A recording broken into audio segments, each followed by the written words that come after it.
자, 이재명 대통령이 채용 공고에 왜 월급이 없냐?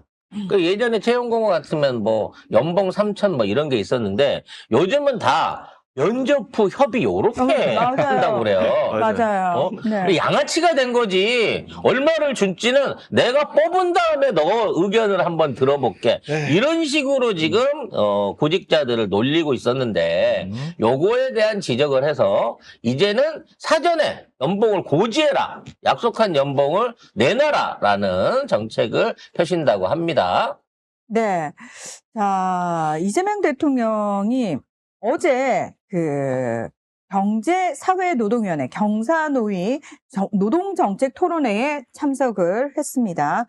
자, 그런데 이제 이 자리에서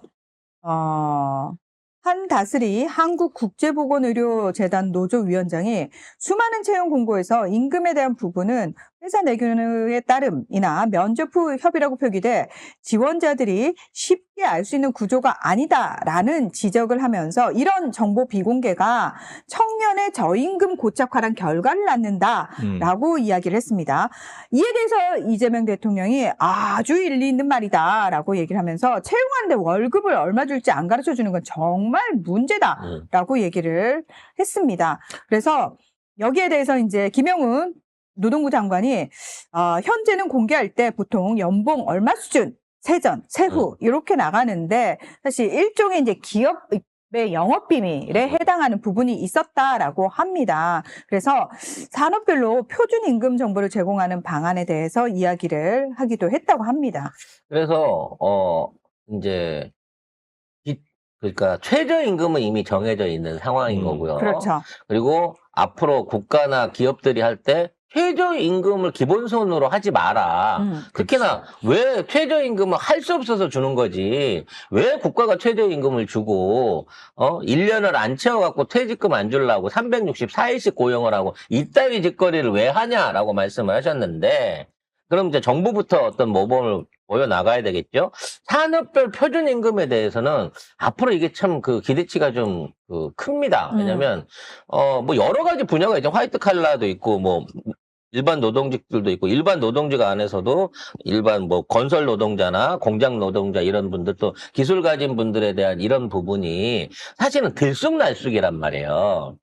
그래서 이런 부분에 대한 임금들은 다 그동안 협의로 이루어졌기 때문에 잘 받는 사람은 많이 받고 못 받는 사람은 너무 싸게 받는 형태가 많이 이루어져 왔고 대부분이 이제 갑질에 의해 가지고 제대로 받아야 할 돈을 못 받게 되는 경우들이 많았었는데 맞아요. 이게 최저임금과 함께 표준임금이라고 하는 제도가 생긴다고 치면 내가 이 일을 하면 또는 여기에 얼마 정도 종사하면 연차에 따라서 어느 정도는 내가 보장받을 수 있겠구나라고 하는 계획이 생길 수 있다는 거죠. 그래서 이 부분이 빨리 자리를 잡았으면 하는 생각을 해보게 됩니다.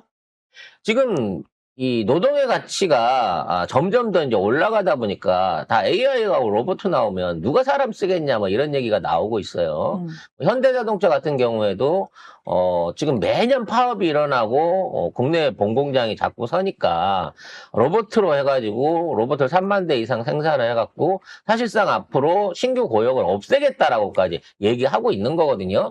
그러다 보니까 또 신규 고용 없애면 나 지금 파업할래 이러면서 강대강으로 가고 있는데 저는 이러한 부분에 있어서의 노사의 충돌도 사전에 정부가 개입을 해갖고 어느 정도 좀 관여를 해줘야 된다고 봅니다. 로봇가 생긴다고 해갖고 하루아침에 30년, 40년 자동차 공장에서만 일한 사람을 그냥 잘라서는 안 되는 거고요. 이런 산업화의 과정, 자동화의 과정으로 넘어가는 과정 속에서도 그 사람들에 대한 안정적 고용이 유지될 수 있게 하려고 하면 서로 상호 신뢰안에 협의가 돼야 되는데 요즘은 아예 강대강으로 실력 행사로 가고 있는 부분이 많아요. 그러다 보니까 기업들 입장에서 너무 정부가 지금 노동자 입장만 서주는 거 아니냐. 또 이런 정책들 자체가 기업한테 부담이 가지 않느냐. 이런 부분에 대한 얘기들이 많습니다. 아니요, 반대예요. 지금 뭐냐면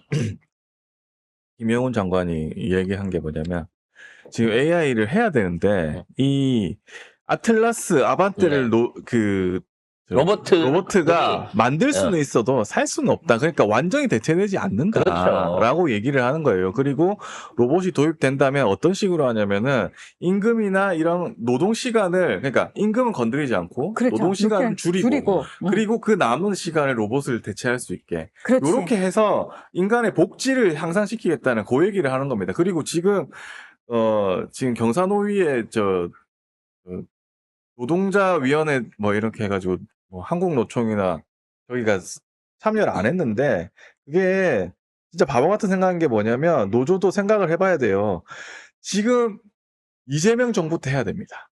그치. 이재명 정부만큼 노동자 위하는 정부 없죠. 없다. 나는 그렇게 생각합니다. 그래서 최소한 보존받을 수 있는 고용과 임금에 있어서의 보존을 받을 수 있는 것들을 끌어내기 위해서는 지금 협상을 하는 게 가장 유리하다는 겁니다. 맞아. 아니 그러니까 좀 당해봤잖아요. 윤석열 때 어땠는지, 이명박근혜 때 어땠는지 당해봤잖아요. 그나마 대화가 되는 쪽은 민주당 정부예요.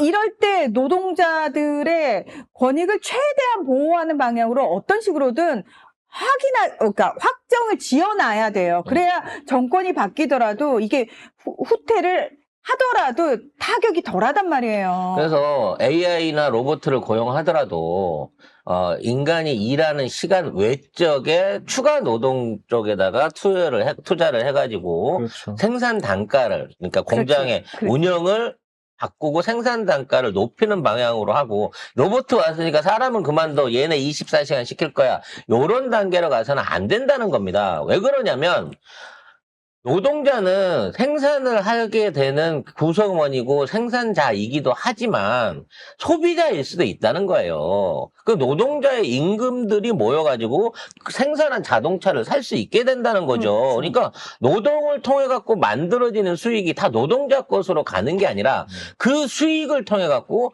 경제와 소비를 돌리는 일종의 마중물을 해야 되는 거기 때문에 어리석게 로봇만 있으면 공장이 돌아가지라고 생각해서 다 고용을 날려버리게 되면 오히려 내수의 침체로 인해 가지고 그 경제 구조 자체가 망가질 수 있다라고 하는 이런 걸 생각을 하셔가지고 노동자도 그렇고 기업들도 그렇고 원만하게 공존 발전해 나가는 방법을 꼭 찾아내는 현명한 협상의 태도가 필요할 것으로 보여집니다.